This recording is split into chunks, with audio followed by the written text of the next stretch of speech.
Hi there, my name is Lily and I am, among other things, I'm a tarot card reader, and I am just going through some of my favourite decks, and I'm just going to sort of show them to you and do a bit of a review on how I use them and kind of what I think about them and other things like that.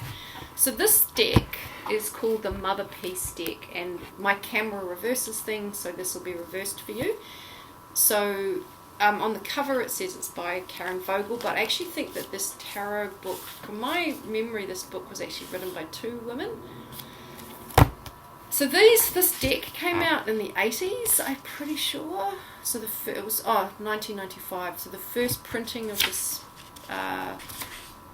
this tarot deck was in 1995, and I would say that these are a kind of feminist tarot card deck. The images tend to be quite female-centric. That's one of the beautiful images. The Shaman of Discs. I mean, not all of the pictures in these are women, but they really do, most of them, very, very unusually. That is the Hanged Man, and I don't know if you can see that, but that's a woman. This is that's what they call the Priestess of Wands. So this deck is it's a round deck. So I had a bit of a search. There was a period when I had a reading from someone using a round deck, and I was really inspired to get a round deck. And so there was this one and another one which I've made another video about that I got, and these cards are just so beautiful. Like, the story of how they were created was really interesting. It's pretty amazing that they're still in print. I find generally the images are really beautiful, and I think the themes of these things, so that is the Shaman of Cups, the Shaman of Swords. The images are very intricate and they're really beautiful. So when I read these cards, so these aren't my go-to sort of everyday cards that I read with. I read these cards often as a supplement to a reading.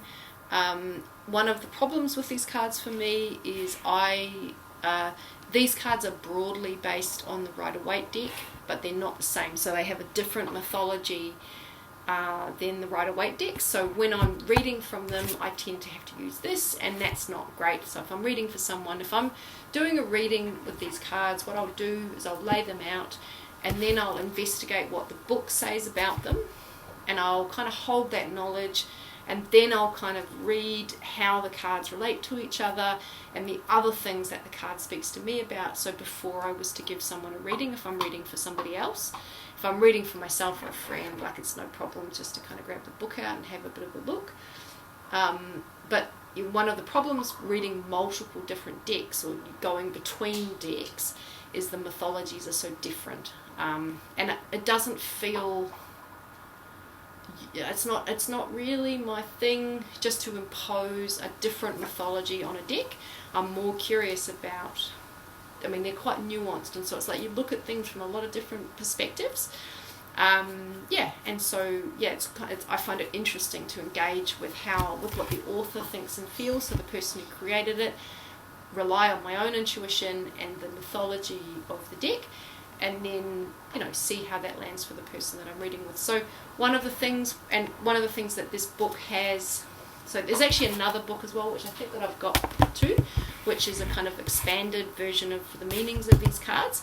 And one of the things with reading a round deck is always the position of the card that it falls can be much more varied than a regular rectangular card, which can be reversed or right way around. And in this mythology, they explain, so if the card is this way or that way or reversed, they explain what the different meanings feel, which is quite useful. For some reason, I think it was because these cards in this book, to me, that's my kit, and the rest of my cards, I keep them in their boxes, but this one I keep in the special bag that I made a long time ago, so that's just kind of how they live. But they're really good cards, and I often find I often will use them when I want to kind of include a little bit of extra information for someone in their reading, and often it's about what might be occurring for them spiritually or something like that, although you can always utilize a tool like the Motherpeace deck for lots of different kinds of readings.